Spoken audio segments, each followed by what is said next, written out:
What's up, hockey fans? Welcome to the Wraparound, brought to you by the Hockey News. I'm your host, Emma Lingan. I'm joined today by Michael Augello and Adam Kierszenblat of the Hockey News, of course, coming at you as we do every Tuesday and Thursday to bring you all the latest and greatest storylines from around the NHL in bite-sized portions. But before we do, want to let you know that for over 75 years, the Hockey News has been the ultimate hockey fix. Now, get 12 issues delivered straight to you, packed with stories, stats, and a bonus gift issue to kick things off. Head over to thn.com and get in on the action.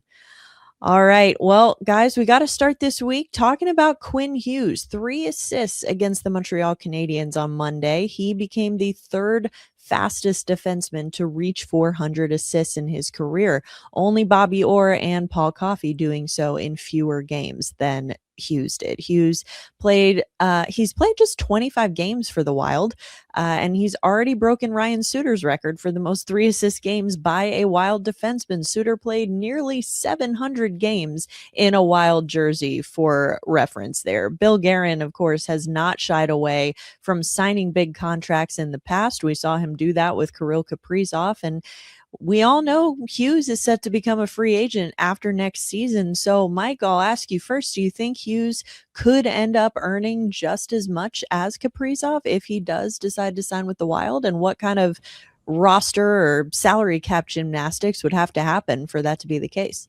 Well, hopefully Bill Guerin will learn the lesson of Kyle Dubas in Toronto and not load his team with too many big contracts, because that can be crippling. I mean, we know Hughes is going to reap a big payday wherever he goes, whether it be, with Minnesota or with somebody else. I think the one advantage that Minnesota has is that Cale Makar, whose contract is just as long as Hughes, they both turn unrestricted at the end of the 26-27 season. He more than likely is going to sign an extension with Colorado on July 1st or soon after. I would use that if I'm Hughes's agent. I would use that as a benchmark. I don't think there's a chance he gets paid as much as Kaprizov, because defensemen usually don't get paid as much as forwards. That should change, I would think, because I think the game nowadays shows that a mobile defenseman is more valuable. But if you look at somebody like Lane Hutson, he didn't get what we all expected, and it was only after 1 year. It's a different situation with Hughes. But I don't think Minnesota can afford to pay him $17 million like Kaprizov is making, and I'm still of the opinion that he's going to not sign a contract and maybe go unrestricted after next season, and then I would think he's going to head to New Jersey like everybody thought he was going to do. Adam Hughes, of course, a player that you have spent a lot of time covering when he was in Vancouver. What do you think happens here? Well, I mean, obviously Hughes coming in has helped really change that Minnesota Wild. They had a good team, but adding a player who is in the Norris conversation is obviously going to change, your dynamic. But I think I'm still on this bandwagon, and I've been on it for a while. I think that on July 1st, what would it be, 2027, that Quinn Hughes will sign a 6-year, $15 million per deal with the Detroit Red Wings. He lives in Michigan during the off season. They have the cap to really do it. They're a young team, but I just don't see with how Minnesota's kind of structured their cap, even with the cap going up, how they can make this work overall. They have a lot of young players in Minnesota. I just don't see how the cap situation works. But we also could see, maybe a Matthew Tkachuk or a Mitch Marner situation where Minnesota gets an asset back and they sign a 7-year deal, because remember at that time, there will be no more 8-year contracts left. So yeah, but I just think, there's a lot of talk about New Jersey. I just think it's going to be Detroit, just because he played in Detroit in the NCAA. He lives in Detroit. There's just too many Detroit connections overall that I just think that that's where he would end up going if he doesn't resign in Minnesota. All right. Well, we'll see what happens there. Of course, Quinn Hughes heading to Milan after the break to represent, or during the break, I should say, to represent the USA at the Olympics. One player who will now no longer be headed to Milan to represent Team Canada is Anthony Cirelli.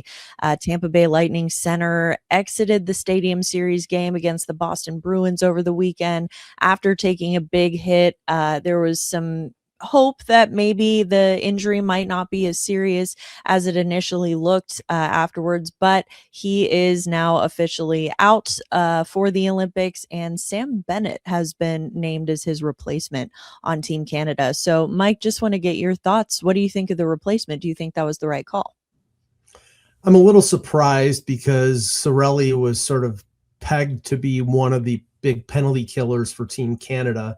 And I'm never for choosing specialists for Olympic teams, but it seems to be the trait of Team Canada and Team USA to do so. I mean, from my memory, Bennett's not a heavy penalty killer for the Panthers.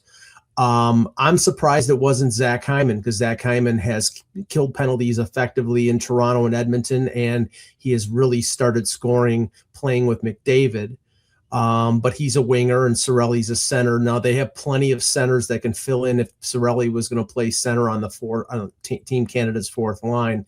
But if they were going to go with somebody, other than Hyman, it could have been somebody like Wyatt Johnston. I didn't think there was a chance that Bedard was going to replace him, because Bedard is as great as he is as an offensive player. He's not fully formed as a defensive player. So I'm a little surprised at Bennett, but we know why Bennett's going to be there. He's going to be going up against Matthew and Brady Tkachuk and along with Tom Wilson. And, it's going to be ugly. It won't be fights, but it'll be ugly.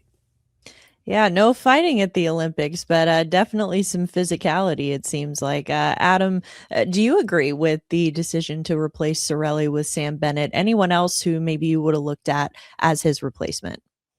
Well, Sam Bennett should have been on the team to start with. So, I mean, that pretty much answers the question. But like, if you want to go to Mike's point about, bringing in a specialist, like, I know he's not a center, but Seth Jarvis makes a lot of sense. Like, I know, if I remember correctly, he's on that, like, that list of players who are still getting tested and can be added to Olympic rosters. Like, that's probably a guy, if you want a penalty killer, that you can go. But like, I'm still of the belief that like Connor Bedard should be on this team.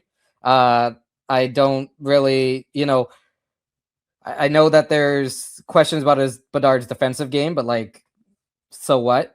He is designed for international hockey, essentially. Remember, there's also no neutral zone, essentially, at this tournament, because the rink is smaller, and the dimensions are going to be better for a guy like Bedard, who can create offense in small spaces. So, like, I get why Sam Bennett's there. I think he should have been there to start with. But like, other guys that I would have looked at would be Jarvis and Bedard. All right. Well, we will see what happens here. Of course, Olympic break starts for the NHL at the end of this week. So lots of NHL talent headed over to Milan for those games. Shifting focus back to the NHL, want to talk about Calgary Flames rookie defenseman Zayne Parekh. He suited up for his first NHL game in almost 3 months on Monday against the Toronto Maple Leafs. He had just gone through a short AHL stint after he had a dominant performance at the World Juniors. And then in 4 AHL games, Parekh scored twice, put up 5 points, and then he was called back up. Sportsnet Eric Francis actually said that while he'll be spending the rest of the season in the NHL, he probably won't be drawing into the lineup every night as they try to put him in the best positions to be successful in Calgary. Mike, do you think the Flames are handling Parekh's development correctly so far? Do you think they're handling it well, considering their decision not to send him back to juniors after the World Juniors, since he can't play in the AHL full time yet? It's yet to be determined, but I mean, we'll see how what they do with him the rest of the season. I mean, they've already burned the first year of his entry level contract because he's played 12 games, but if they play him off and on, he's not going to accumulate enough games this season to burn a year in terms of unrestricted free agency. So they'll get him for a full 7 years. And I'm sure that is of the mind of Craig Conroy, because you have to think going ahead if he is a premier offensive defenseman, which everybody thinks he's going to be, that getting the extra year or the 7 years that you want to get out of him, that I think that's a priority. I mean, he played over 20 minutes last night. They're not going anywhere. They've traded Rasmus Andersson. They're probably going to trade a couple more players off that roster. It would be smart to play your kids, get them experience, let them make mistakes when it doesn't matter. Finish low, draft high, and build your team. Some teams in this league don't seem to grasp that idea. Right now, I think play Parekh, let him make his mistakes, and he'll get better for it. Adam, you agree with that or disagree? Yeah, I mean, what's the harm? Like, is Calgary going to go on a miraculous run to the playoffs? No, like, they're going to be a bottom 5 team probably. Like, what's the harm in playing Parekh? Like, if you want to do something like, let's say they have 25, I'm not 100% sure about the total number of games after the Olympics, but let's just say they have 25 games left. If you want to play him in 20 and like give him a little bit of a rest every couple games, just so like he can watch the game from above, like every once in a while, that's fine. But why would you play him like 5 games or 10 games? Like, you have a golden opportunity here to see what Parekh can do, see if he can handle larger minutes, especially because Calgary is going to be shipping out some players. So, I know that losing isn't great for, like, we hear all about it, like losing isn't great for mentality of young players, but also being scratched is not good for the mentality of young players. Like, getting scratched every game is not good. So, I mean, if this guy is your future number 1 defenseman, which is what the Flames think he is, like, there's really no harm in playing him, 20 or 90% of the games the rest of the way. I mean, Emma, this is where the disadvantage of not being able to play a 19-year-old in the American Hockey League really sticks out. I mean, I think he would definitely would benefit from playing with their AHL club. I mean, if you look at something like is happening with Toronto right now, Easton Cowan, their rookie, has played most of the year in the NHL. And he's been a healthy scratch the last 2 games, and they haven't played him. He should be in the American Hockey League. You don't let young players, even if they need a breather, send them down to the American Hockey League for a week or 2. But, that may happen during the Olympic break and may happen during the rest of the season. But that option is not open to Calgary. Well, one rookie who has been performing very well as of late is Fraser Minten in Boston. He was named the NHL's Rookie of the Month for January. He led all rookies with 8 goals, tying the rookie lead in points through the last month. He's now got 14 goals and 29 points in 55 games with the Bruins this season. Mike, what do you make of Minten's performance this season? Do you think that he has a chance to become a top-line center for the Bruins at some point in his career, or is it still too early to tell? Toronto Maple Leaf fans would say, of course, when it comes to Fraser Minten doing what he's doing. And, I've liked him since he was a 2nd-round pick by the Leafs in, I think it was 2022. He's a smart kid. He was Team Canada's captain at the World Juniors. Every grade of every expert said he sort of topped out at maybe a 3rd-line center. Now, he scored 14 goals. I think he's a perfect fit with the Bruins. He's good defensively. He's really smart.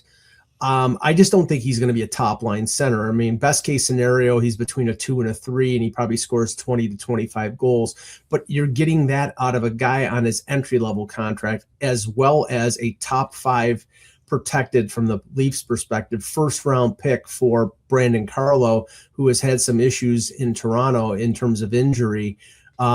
That was a deal probably if the Leafs had to do it over again, they probably wouldn't. But I don't know whether Fraser Minten would be the Fraser Minten that he's doing right now if he'd been playing under Craig Berube in Toronto, who probably would have him down with the Marlies. So I'm happy for the kid, and he's making Maple Leaf fans miserable right now.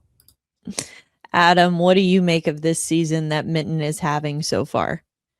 I mean, I'm not shy about saying how much I like Fraser Minten as a hockey player.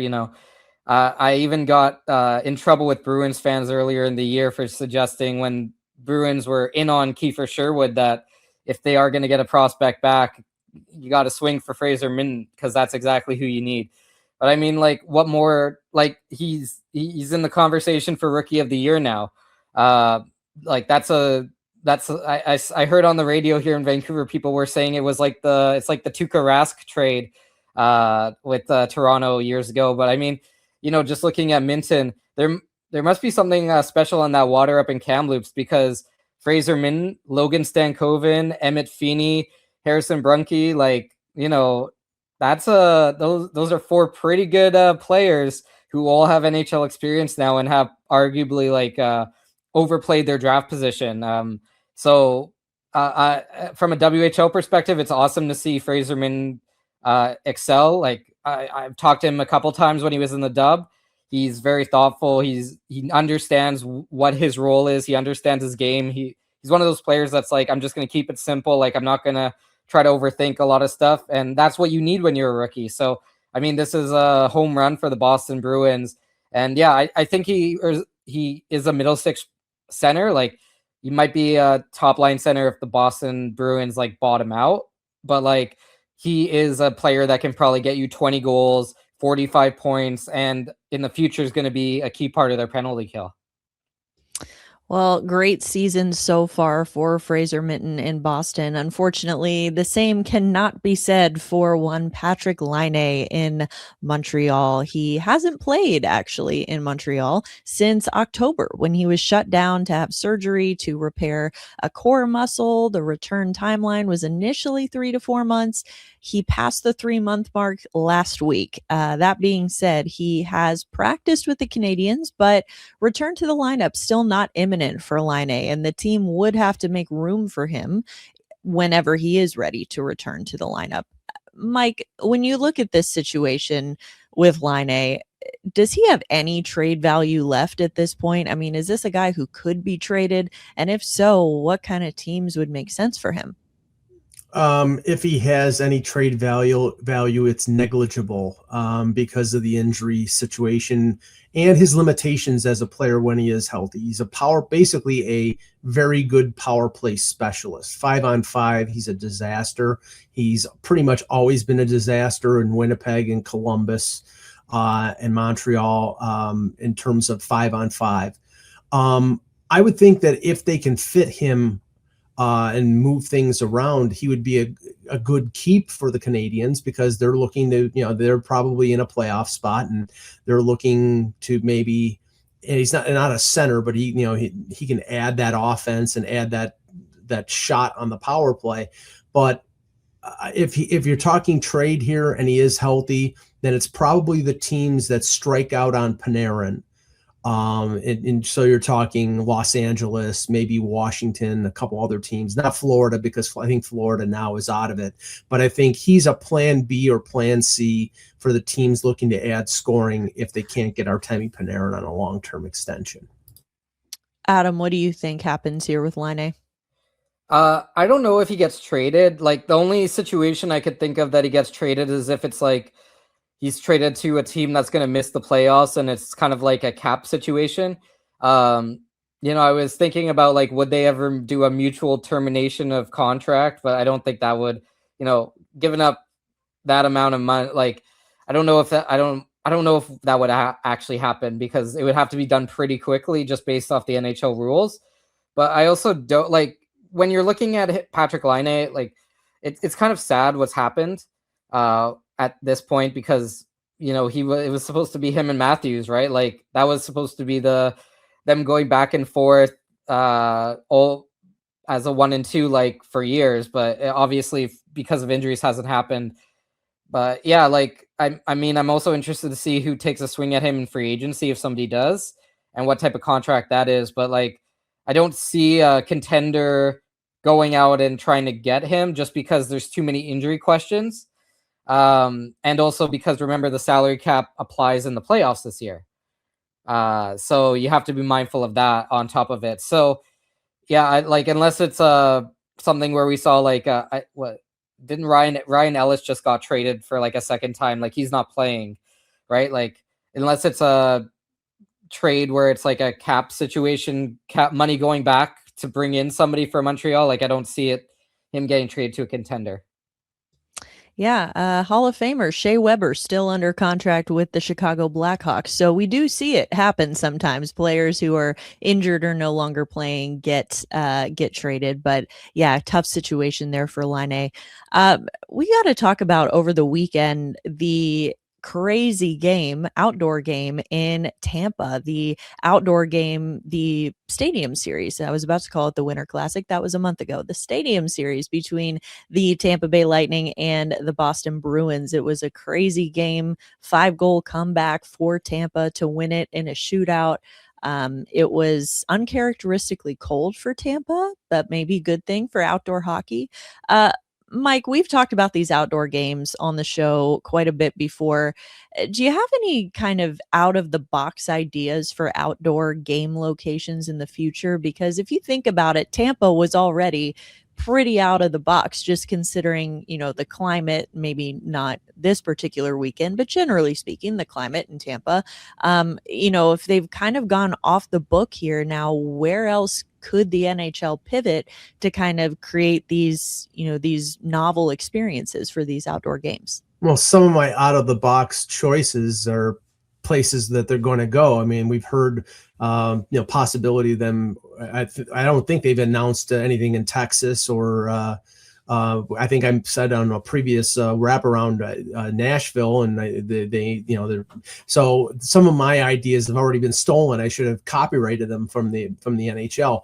I do think that they're going to end up coming back to Buffalo in 2028 with the new Highmark Stadium because it'll be the 20th anniversary of the Snow Globe Pittsburgh Buffalo game, and knowing the ageless Sidney Crosby, it's probably going to be Pittsburgh Buffalo again. I remember talking to one colleague who said, well, the guarantee of it being madness would be Toronto Buffalo, but then it would be 50,000 Leaf fans, and they don't want that in Buffalo. So I like where they're going with some of these choices, but I think if it's capable to go into sort of southern markets and spread the game out a little more, I think that's the way to go. So if they, maybe do it in Houston, and maybe there's an expansion situation in Houston. I think, they have a dome stadium. They could do that, and it gets cold in Texas now, so you can get away with it. So that'll be my out of the box idea.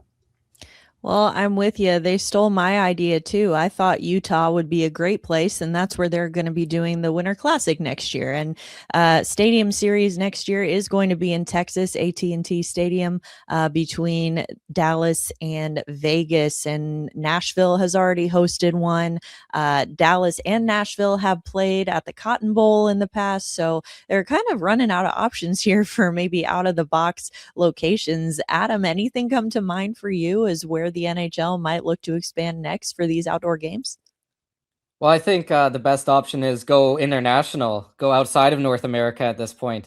And the one place that I think would be amazing to watch a game, and we know it's it's a non-traditional hockey market, but Wembley Stadium, 90,000 people, 90,000 football fans watching hockey. Like, we've seen the chants, we've seen how they react when they're watching games at Wembley. Like, I just think that would be an incredible opportunity, like, to expand the game. And we know that the UK is kind of on the up and up with hockey. Like, they've made the World Championship a couple years ago. We have a couple of former NHLers going and playing in Scotland now. Like, I think it would be fun to do international, like the dream one, but it would never work just because of climate, would be Azteca Stadium in Mexico, because that's 119,000. It would never work just because it's probably too hot.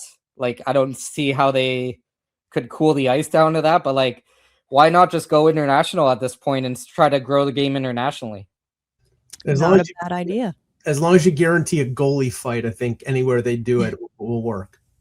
Yeah, that was another great moment in this weekend's game between Tampa and Boston. Other team in Florida, though, not faring so well here as of late. The Florida Panthers, back-to-back two-time Stanley Cup champion Florida Panthers, have lost 4 games in a row, and they are now at the bottom of the Atlantic Division standings, 8 points out of a playoff spot. They've got a minus 13 goal differential. How the mighty have fallen here. So, Mike, how do you think Bill Zito and the Panthers handle the trade deadline now? Because in the past, we've talked about this is a team that, seeding doesn't matter. All they need to do is get into the playoffs and then they can take it from there. But right now, it looks like that's not even happening. So, do you think that they stand pat, try to grind things out with what they have, or do you think they could try to make a home run trade? Someone like Panarin, even though those conversations have cooled off a bit? Or do you think maybe they even do a soft sell and try to turn it around next year? Well, I looked at their roster, and in terms of selling, there's not much to sell unless they're going to trade players who have 1 year left in their contracts, like Evan Rodriguez or Luosterainen, and those players are valuable depth players. I mean, I think Bill Zito is looking at the fact that we lost our captain, we lost our best winger for half a season. We've lost a couple defensemen, one who was our best defensive defenseman, and Seth Jones. I mean, this is just not our year. And you basically played the equivalent of 4 seasons over the last 3 years with the deep playoff runs, the 3 Stanley Cup finals. You write this season off. Maybe you trade off guys like Jeff Petrie and Luke Kunin, and for mid-round draft picks, but you're not going to get any significant draft capital. And I don't think with their cap situation you can really add. All I can say is the Chicago Blackhawks are rooting for the Florida Panthers to go to the bottom because they have their first-round pick from the Spencer Knight deal. So it's paying off for them with a number 1 goalie and a high draft pick. But I mean, you should be satisfied, Florida. You got 2 Stanley Cups, and they're going to compete for a Stanley Cup next year when they're fully healthy. Adam, what do you think that the Panthers should do at the deadline here? I mean, just kind of, if you have, like Mike said, if you have those veterans that are on expiring deals, just sell them off. But yeah, there's nothing wrong with just saying, you know what, this wasn't our year. We still have one of the deepest cores in the NHL when we're healthy. And also remember, like, you got a bunch of guys going to the Olympics, right? Like, they're going to be exhausted when they come back. So I don't think there's anything wrong with just saying, you know what, we had 3 runs, we won 2 cups. Like, if we have to take a step back for 1 year, I think that's fine. Like, the question is what happens next year. Like, are the players able to come back fully healthy? Like, will the whole off season give them a rest? Like, an extra month off, an extra 2 months off could be massive. And we could definitely see the Florida Panthers regain their form next season if they have enough time off in the summer. Well, I'm sure that there are probably a lot of fans in South Florida who might disagree with that take about just sitting back and saying, hey, it's not our year, but might be the best path forward here for the Panthers. Adam, since we have you on the show today, do you want to wrap up talking about your Vancouver Canucks? They are continuing to usher in young talent. They've got a few drafted prospects who've stood out as of late, guys like Tom Willander and Jonathan Lekkerimaki, if I said that correctly. Both of them lottery picks for the Canucks in 2022, 2023. Willander played just 5 AHL games before he got called up and has put up 16 points in 44 NHL games. Lekkerimaki had 28 points in 36 games in a championship season in the AHL last year with Abbotsford. He was a point per game player this season before being called up to Vancouver. So just looking at where the Canucks are headed, as a franchise, as an organization, do you think it would behoove them to start giving more opportunities to these young players, sort of like we talked about with Zayne Parekh in Calgary earlier? Do you think it makes more sense for them to start giving these young players more runway here, rather than relying so much on their veterans who they still have on the roster? Well, I mean, at this point, why not, really? Like, you don't need your veteran players playing 25 minutes a game on the blue line or 18, 19 minutes up front. Like, you look at Lekkerimaki, he's, under 13 minutes a game. He was benched for the final 9 minutes and overtime against the Toronto Maple Leafs. Willander, he's, in that 14-minute range most nights. Sometimes he's at 16, sometimes he's at 13. And then you look at other guys like Liam Ogren, he's getting more ice time. He's getting penalty kill time. That's great. But Aatu Ratu is in the press box still. Victor Mancini in the press box still.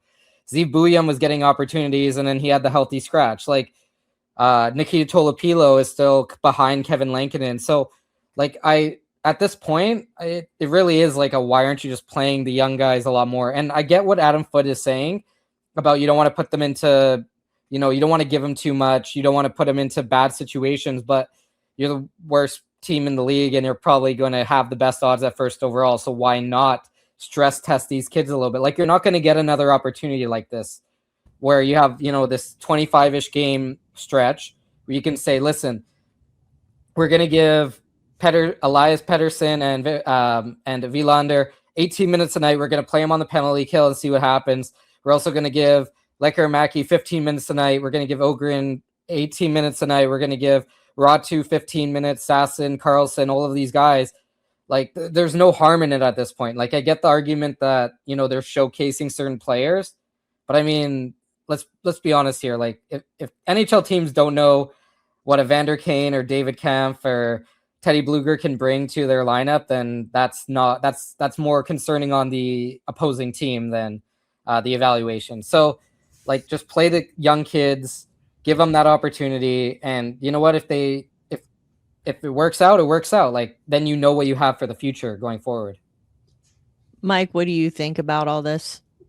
Well, I think you play the kids, especially in their position where you have a 7-point lead on the highest percentage for Gavin McKenna. I mean, you're in a position that you can't screw this up. Stay where you are. And by staying where you are, I mean, trade the players that you can trade and let your young players play. And if they make mistakes, they make mistakes. This is how they learn. I mean, you're not putting them out on an island. If they're overwhelmed, then you send them to the American Hockey League or you give them a game or two in the press box. But this is the benefit of being at the bottom of the league, is to play your kids and find out what you have internally. I mean, the only thing I would say with Vancouver is you've got players on that roster like Pettersson, who the no move clause kicked in on July 1st. And then all of a sudden you start to hear rumors again of possibly him being traded.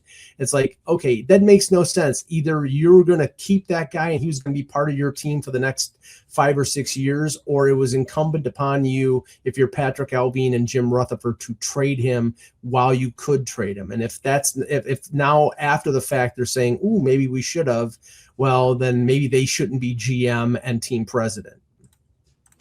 All right. Well, the Vancouver Canucks, it's always something with this team, isn't it? I feel like we always have something to talk about with Vancouver. Of course, if you want to hear more, read more about the Vancouver Canucks or any of the other teams or players that we've talked about today on the Wraparound, feel free to head over to the Hockey News. It's been the go-to for all things hockey since 1947. 12 issues packed with game and player insights, plus a free issue to start. It's a must-have for any fan. Head to thn.com/free and grab your subscription today.